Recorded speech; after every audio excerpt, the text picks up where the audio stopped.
అందరికీ నమస్కారం. Welcome to my channel.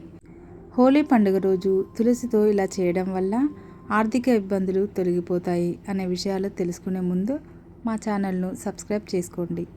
2025 మార్చి 14న హోలీ జరుపుకుంటారు. దీనికి ముందు రోజు అంటే మార్చి 13న హోలికా దహనం కూడా నిర్వహిస్తారు. జ్యోతిష శాస్త్రం ప్రకారం హోలీ రోజున తులసికి సంబంధించిన కొన్ని పరిహారాలు చేయడం వలన జీవితంలో డబ్బు కొరత ఎదుర్కోవాల్సిన అవసరం లేదని నమ్ముతారు. అలాగే సంపదకు దేవత అయిన లక్ష్మీదేవి ఆశీస్సులు ఎల్లప్పుడూ ఉంటాయి. అటువంటి పరిస్థితులలో హోలీ రోజున తులసితో ఎలాంటి పరిహారాలు చేయాలో తెలుసుకుందాము. చాలా కాలంగా ఆర్థిక ఇబ్బందులతో ఎదుర్కొంటున్నవారు దాని నుంచి బయటపడడానికి హోలీ రోజున తులసిని పూజించండి. పూజ సమయంలో తులసి మొగ్గలను ఎర్రటి క్లాతులో కట్టి దానిని పర్సులో లేదా ఇంట్లో భద్రంగా పెట్టుకోండి. ఇలా చేయడం వలన లాభాలు కలుగుతాయని, ఆర్థిక ఇబ్బందులు తొలగిపోతాయని ఒక విశ్వాసం. హిందూ మతంలో తులసి పూజకు ప్రత్యేక ప్రాముఖ్యత ఉంది.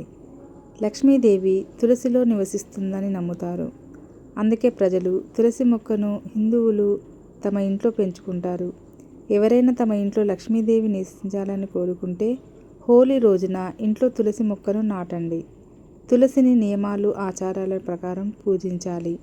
హోలీ రోజున ఇంట్లో తులసి మొక్కను నాటడం వల్ల లక్ష్మీదేవి ఆశీస్సులు లభిస్తాయని, గ్రహదోషాల నుంచి ఉపశమనం లభిస్తుందని నమ్మకం.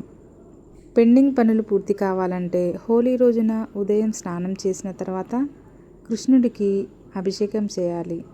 అభిషేకం చేసే సమయంలో తులసి దళాలను ఖచ్చితంగా చేర్చాలి. కృష్ణుడిని అలంకరించి రంగులు వేసి కృష్ణుడితో హోలీ ఆడాలి. హోలీ రోజున ఇలా చేయడం వలన శ్రీకృష్ణుడు సంతోషిస్తాడని, పెండింగ్లో ఉన్న పనులు పూర్తవుతాయని నమ్మకం. ఇంట్లో వాస్తు దోషాలు తొలగిపోవాలంటే హోలీ రోజున తులసిని పూజించి తులసి మాతకు రంగులు అద్దండి. ఈ పరిహారం చేయడం ద్వారా వాస్తు దోషాలు తొలగిపోయి లక్ష్మీదేవి ప్రసన్నురాలవుతుందని నమ్ముతారు. హోలీ రోజున తప్పకుండా ఇలాంటి పరిహారాలు చేసి లక్ష్మీదేవి కృపకు పాత్రలమవుదాము. హోలీ రోజున ఉదయించే సూర్యుని ఫోటో ఏర్పాటు చేసుకుంటే మంచిదని పండితులు సూచిస్తున్నారు. ఇంట్లో, వ్యాపార స్థలంలో లేదా ఆఫీసుల్లో తూర్పు దిశగా ఈ చిత్రపటాన్ని ఏర్పాటు చేసుకోవాలి. ఇలా చేయడం వల్ల వ్యాపారంలో మంచి లాభాలు పొందుతారు.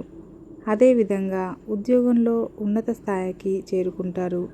ఆర్థికంగా కలిసి వస్తుంది. హోలీ పండుగ రోజున వెండి వస్తువులను లేదా నాణెం కొనుగోలు చేయడం చాలా మంచిదని చెబుతుంటారు. ముఖ్యంగా ఇంట్లో లక్ష్మీదేవి ముందు వెండి నాణాన్ని ఉంచి పూజిస్తే మంచి ఫలితాలు ఉంటాయి. ఇలా పూజించిన తర్వాత నాణాన్ని పర్సు లేదా మన డబ్బులు ఉన్న చోట ఉంచితే లక్ష్మీ కటాక్షం లభిస్తుంది. ఆర్థిక పరిస్థితులు మెరుగవుతాయి. వైవాహిక జీవితం సంతోషంగా ఉండాలంటే హోలీ పండుగ రోజు ఒక పరిహారం చేయాలని పండితులు చెబుతున్నారు. బెడ్రూమ్లో రాధాకృష్ణుడి ఫోటోను ఏర్పాటు చేయాలని వాస్తుశాస్త్రం చెబుతుంది.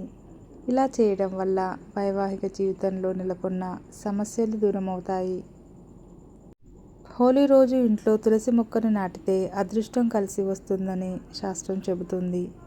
హిందూ మతంలో తులసి మొక్కకు ఎంతో ప్రాధాన్యత ఉందని తెలిసిందే.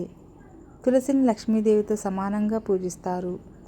హోలీ రోజున తులసి మొక్కను నాటడం వల్ల లక్ష్మీదేవి ఆశీస్సులు లభిస్తాయి. ఇంట్లో ఆర్థిక సమస్యలు దూరమై సంతోషంగా ఉంటారు. Thank you for watching. Please subscribe my channel.